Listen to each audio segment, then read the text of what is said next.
Thank you. First of all, I'm honored to be here in any way for Lem. One thing I do know about him is when you listen to this room and you see all of this, and you see all of you and the love that you're pouring out and the laughter, that's what he would want. He wouldn't want people crying. He wouldn't want people mourning. He would want people happy, celebrating his life, and thank you for that.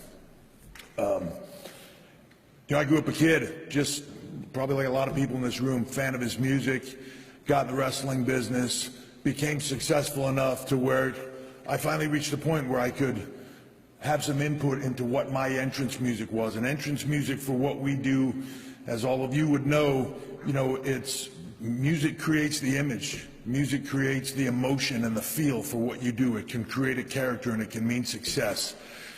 And when I had the opportunity to participate in creating my music, I wanted it to sound like Motorhead. I wanted that raw, guttural feeling. I wanted Lem. I wanted all that passion and that power to create the ultimate badass in what I did. And at a certain point in time, they just couldn't get the sound right, trying to make it otherwise. And our people came to me and they said, "What do you want?" I said, "I want Motorhead." And they said, "Well, why don't we just ask Motorhead?" And I said, because I didn't know that was an option. And we made the call. And Lem and Mickey and Phil gave me the greatest gift of all time, which was their sound. They gave me the sound of Motorhead to create one of the most badass themes in the history of the WWE. They created the game. They then went on to create King of Kings. They went on to create Evolution for me.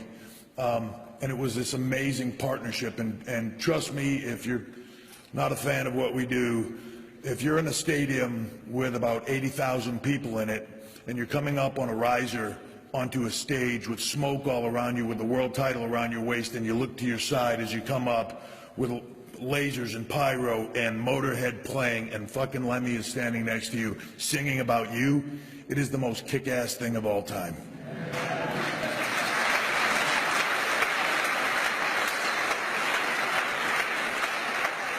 More importantly than that, though, over the years, Lemmy gave me the gift of his friendship. We connected. In some way, we connected. He would always come whenever he was in town and we were in town. Most often it would be Staples Center, but London, wherever we were. He'd come to the Staples Center and they'd tell me Lem would arrive and his white limo would pull in downstairs. And he'd wait, and before my match, they'd go get him, and he'd come out and he'd sit in the arena in the front row, and I'd say hi to him on my way into the ring, and I'd wrestle, and then I'd come out and I'd talk to him again, and then he'd say, "I'll see you in the car," and he'd wait outside until the show was over, and I'd showered, and I'd come back and I'd sit in the car with him for hours, and we'd just talk. And sometimes he'd play me the new Motorhead, sometimes he'd play me something else he wanted me to hear, or a track that he was working on for us, or a lot of times we just talked about life. And after that had happened 4 or 5 times, I was the bad guy in wrestling. And after 4 or 5 times at the Staples Center, I remember going to him one time after getting beaten again and walking up to him. And Lem, I went over to him to shake his hand, and I gave him a hug, and he looked right at me and he goes, "Man, you suck." He said, "You can't win a match to save your life. I don't know why I come and see you." And I guess I probably looked at him stunned, and he grabbed me by the back of my neck and he said, "That's why you're perfect for Motorhead." You hear a lot of people talk about the differences in who he was, on an image and in front, the ultimate rock and roll icon. But then the guy behind that was totally different, polite, and all the things that you've heard said. And it's one quick story for me that encapsulates a lot of that. I went to a show. We were in Phoenix. There was a stadium show that was going to be playing the next day, so I stayed over with my wife, and Motorhead was playing, and there was a bunch of other iconic rock bands, heavy metal bands, that I won't say the name of, just in case you're embarrassed by the story. But they were all there, and we walked in backstage, and Todd was with us, and as we're walking down the hallway, I'm passing by all these iconic heavy metal stars that I am in awe of, and I'm looking at all of them, and they're wearing Bermuda shorts and Hawaiian shirts, and they've got glasses of wine, and there's incense, and there's, it's not at all what you would expect growing up as a kid, you know what I mean? seeing all this, and this is what, as I'm going down the hallway and I'm seeing all that, I'm thinking, wow, this is just so different, because a lot of these bands I'd never met before. And then I get to Lem's dressing room, and Todd opens the door, and I go to step in with Todd. He goes, Lem, H is here, and there are 2 topless girls. There's a pile of blow, a bunch of pills.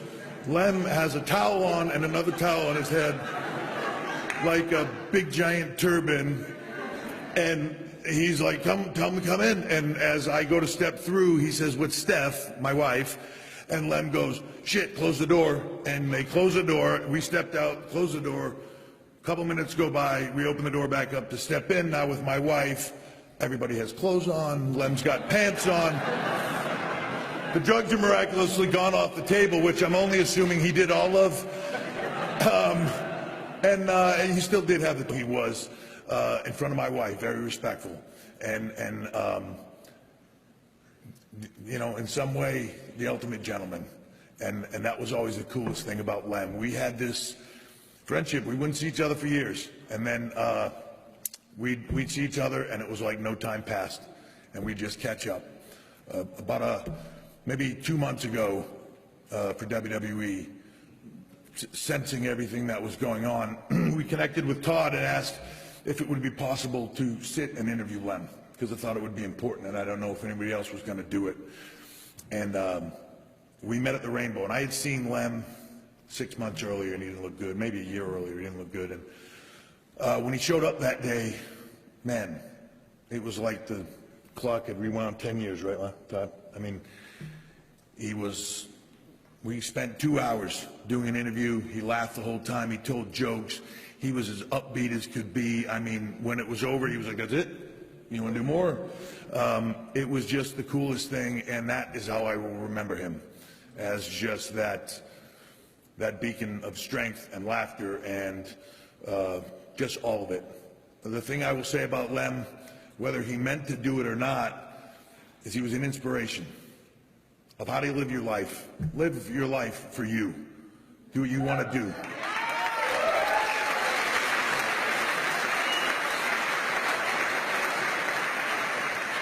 He did it his way. He did it his way right until the last day. And if there is a better way to go out, I don't know what it is. That is what it is about in life. And he was an inspiration, probably an inspiration, as you heard today, to a lot of people in this room.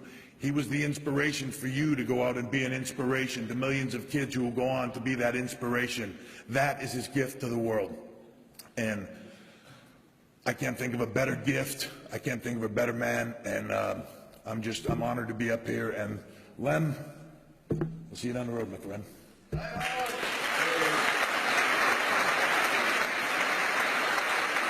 All right, we have 12 minutes left of going over a half hour already. So I want to call up Lars and Robert, but before I